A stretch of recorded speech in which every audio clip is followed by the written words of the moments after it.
নমস্কাৰ সহজ উপায়েৰে ইংৰাজী শিকক এই সিৰিজটোৰ আজি ডে 86 হয় আৰু আজিৰ এই ডে 86ত আমি আমাৰ ডে টু ডে লাইফত দীঘল দীঘল বাক্যবোৰ কেনেদৰে ক'ব পাৰো বা এই দীঘল বাক্যবোৰ ফৰ্ম কৰিবলৈ যাওঁতে এই বাক্যবোৰৰ মাজত আমি কি ব্যৱহাৰ কৰিম তাৰ বিষয়ে আজি ক'বলৈ যত্ন কৰিছো আপোনালোকৰ বাবে আজিৰ এই ভিডিঅ'টোত মই পাঁচটা এনে ধৰণৰ কানেক্টিং ৱৰ্ড লৈ আহিছো যি কেইটা কানেক্টিং ৱৰ্ডৰ সহায়ত আপোনালোকে বাক্যবোৰ দীঘল কৰিব পাৰিব আৰু আপোনালোকৰ প্ৰয়োজন অনুসাৰে এই ৱৰ্ডবোৰ আপোনালোকে বিভিন্ন বাক্যত ব্যৱহাৰ কৰিব পাৰিব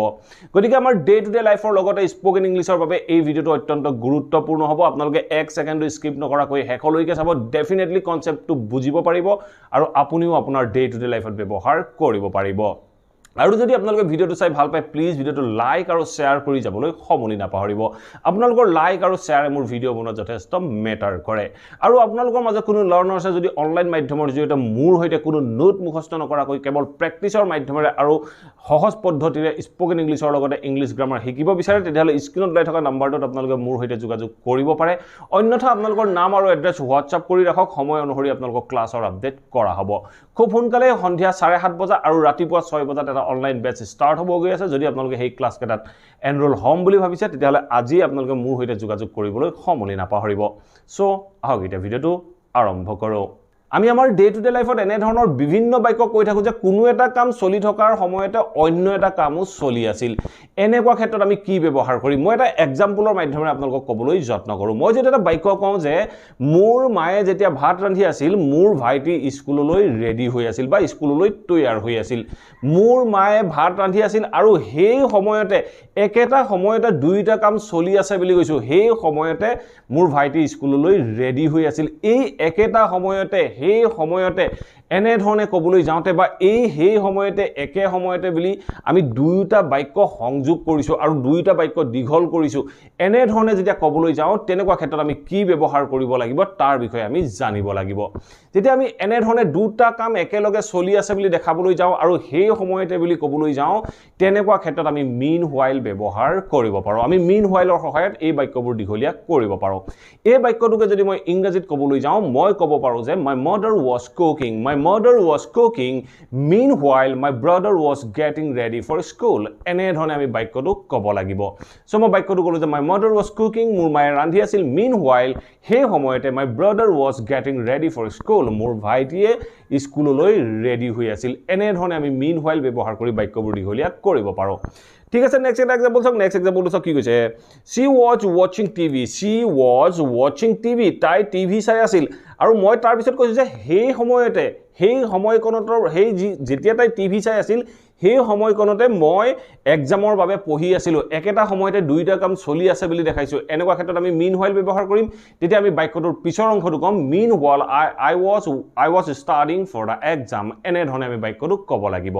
সো মই বাক্যটো ক'লো যে she was watching TV meanwhile I was studying for the exam এনে ধৰণে আমি মিন হোৱাইল ব্যৱহাৰ কৰি বাক্যবোৰ দীঘলীয়া কৰিব পাৰো ঠিক আছে এতিয়া আমি নেক্সট কনসেপ্টটো আমি ব্যৱহাৰ কৰো as soon as ব্যৱহাৰ কৰিও আমি বাক্যবোৰ দীঘলীয়া কৰিব পাৰো এনে ধৰণৰ বিভিন্ন কানেক্টিং ৱৰ্ড আছে বিভিন্ন কানেক্টিং ৱৰ্ড বা কনজাংচনৰ বিষয়ে শিকিবলৈ যত্ন কৰক আৰু এইবোৰ কেনেদৰে বিভিন্ন বাক্যত ব্যৱহাৰ কৰে তাৰ বিষয়ে জানিবলৈ যত্ন কৰক আমি এতিয়া চাও as soon as আমি কি অৰ্থত কেনেদৰে ব্যৱহাৰ কৰো যেতিয়া আমি কোনো এটা বাক্যৰ দ্বাৰা ক'ব লগা হয় যে মই আহি পোৱাৰ লগে লগে এগিলাস পানী খাইছিলো এনে ধৰণে যিবোৰ বাক্য কওঁ বা মুখ দেখাৰ লগে লগে তাই চকীখনৰ পৰা থিয় হৈছিল এনে ধৰণে যিবোৰ বাক্য কওঁ এই বাক্যবোৰত আমি লগে লগে বুলি ক'বলৈ যাওঁতে as soon as ব্যৱহাৰ কৰো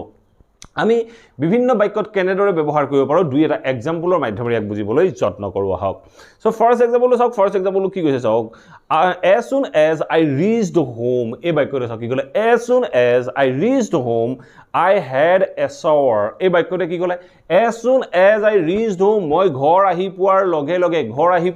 মই কি কৰিলো I had a shower মই গা ধুইছিলো মই ঘৰ আহি পোৱাৰ লগে লগে গা ধুইছিলো as soon as I reached home I had a shower এনে ধৰণে কম ঠিক আছে নেক্সট এটা এক্সাম্পল চাওক কি কৈছে as soon as she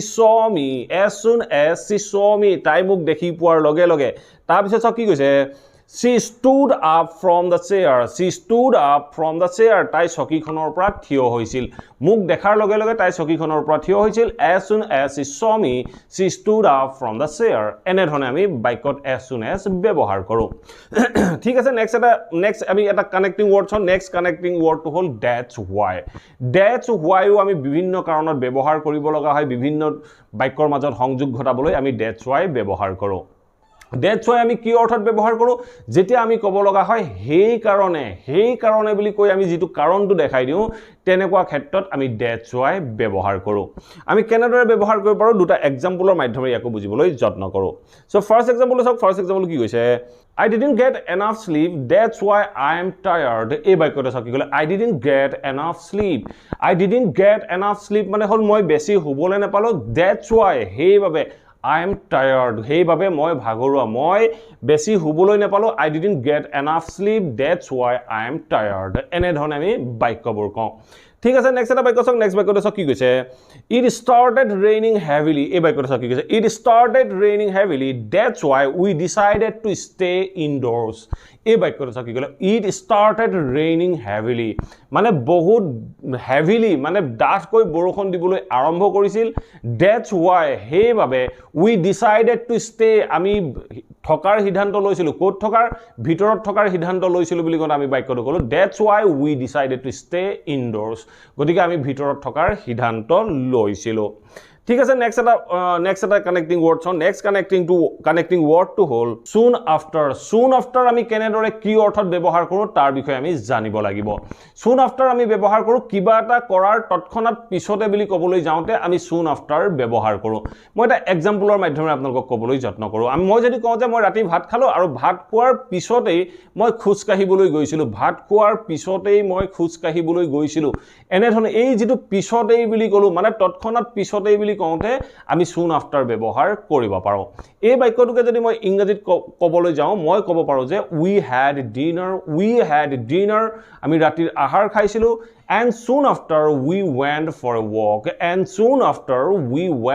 a walk আৰু তাৰ পিছতে আমি খোজ কাঢ়িবলৈ গৈছিলো we had dinner and soon after we went for a walk এনে ধৰণে আমি বাক্যটো ক'ম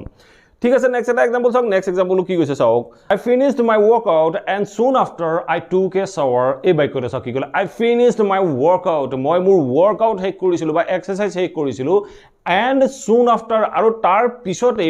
I took a shower মই গা ধুইছিলো মই প্ৰথমতে মোৰ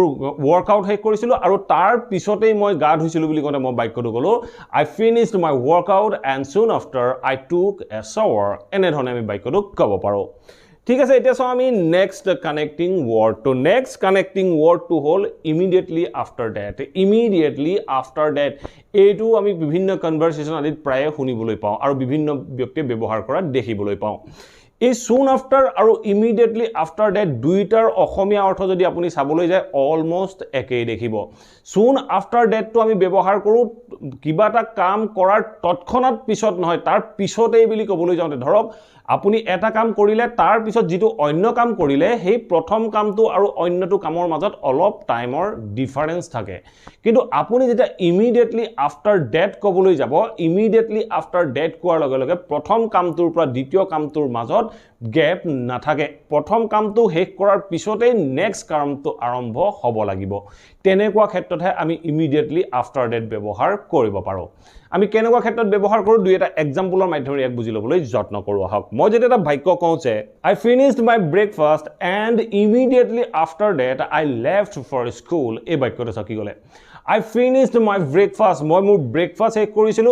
and immediately after that আৰু তাৰ লগে লগে তাৰ পিছতে মানে কোনো সময়ৰ গ্যাপ নাই মই ব্ৰেকফাষ্ট শেষ কৰিলো আৰু তাৰ তৎক্ষণাত পিছতে immediately after that I left for school মই স্কুললৈ গুচি গৈছিলো এনে ধৰণে তৎক্ষণাত এটা কামৰ পিছত যেতিয়া অন্য এটা কাম কোনো গ্যাপ নোহোৱাকৈ কোনো টাইম নোহোৱাকৈ কৰিব তেনেকুৱা ক্ষেত্ৰতে আমি immediately after that ব্যৱহাৰ কৰিব পাৰোঁ সো মই বাক্যটো ক'লো যে I finished my breakfast and immediately after that I left for school ঠিক আছে এতিয়া চাও আমি আজিৰ এই ভিডিওটোৰ লাষ্ট এক্সাম্পলটো সব কি কৈছে I finished my homework and immediately after that I went to sleep এই বাক্যটো চাও কি ক'লে I finished my homework মই মোৰ হোমৱৰ্ক শেষ কৰিছিলোঁ and immediately after that I went to sleep আৰু তাৰ তৎক্ষণাত পিছতেই তাৰ লগে লগে পিছতেই মই শুবলৈ গৈছিলোঁ মই হোমৱৰ্ক শেষ কৰিলোঁ বহি কিতাপ সামৰিলোঁ আৰু লগে লগে বিচনাত পৰি দিলোঁ এনেকুৱা ক্ষেত্ৰত আমি ইমিডিয়েটলি আফটাৰ ডেট ব্যৱহাৰ কৰোঁ চ' মই বাক্যটো ক'লোঁ যে I finished my homework and immediately after that I went to sleep এনেধৰণে আমি বাক্যবোৰ ক'ব লাগে আশা কৰোঁ এই ভিডিঅ'টোৰ পৰা আপোনালোকে নিশ্চয় বুজিব পাৰিলে আমি বিভিন্ন কানেক্টিং ৱৰ্ড বা কনজাংচন ব্যৱহাৰ কৰি কেনেদৰে বাক্যবোৰ দীঘলীয়া কৰিব পাৰোঁ বিভিন্ন কনজাংচন আছে আপোনালোকে বিক'জৰ সহায়ত পাৰে চ' ডেটৰ সহায়ত পাৰে বা যিকোনো WH ৱৰ্ডৰ সহায়ত আপোনালোকে বাক্যবোৰ দীঘলীয়া কৰিব পাৰে এনেধৰণৰ বিভিন্ন কনজাংচন আছে দেয়াৰফৰ আছে এনেধৰণৰ বিভিন্ন কনজাংচনৰ বিষয়ে শিকিলৈ আপোনালোকে এই কনজাংচনবোৰ প্ৰেক্টিছ কৰিবলৈ যত্ন কৰক আপোনালোকে যিমান প্ৰেক্টিছ কৰিব আপোনালোকে সিমান শিকিব পাৰিব আৰু যদি আপোনালোকক অন্য কিছু কনজাংচনৰ বিষয়ে লাগে তেতিয়াহ'লে মোক কমেণ্ট বক্সত জনাবলৈ সমলি নাপাহৰিব আৰু যদি ভিডিঅ'টো চাই ভাল পালে ভিডিঅ'টো লাইক আৰু সকলোৰে মাজত শ্বেয়াৰ কৰি যাবলৈ সমলি নাপাহৰিব আৰু আপোনালোকৰ যদি কিবা মতামত বা কুৱেশ্যন থাকি গ'ল then let me know in the comment box মই আপোনালোকৰ টপিক আৰু কুৱেশ্যনৰ ওপৰত ভিডিঅ' প্ৰস্তুত কৰিবলৈ যত্ন কৰিম আৰু যদি চেনেলটো ছাবস্ক্ৰাইব কৰা নাই ছাবস্ক্ৰাইব কৰি অল নটিফিকেশ্যন অন কৰি ল'ব মই আপোনালোকৰ বাবে এনেধৰণৰ ভিডিঅ' ৰেগুলাৰ আপলোড কৰি থাকোঁ আপোনালোকে নটিফিকেশ্যন পাব আৰু ভিডিঅ'বোৰ চাব পাৰিব থেংক ইউ ফৰ ৱাচিং this video' have a nice day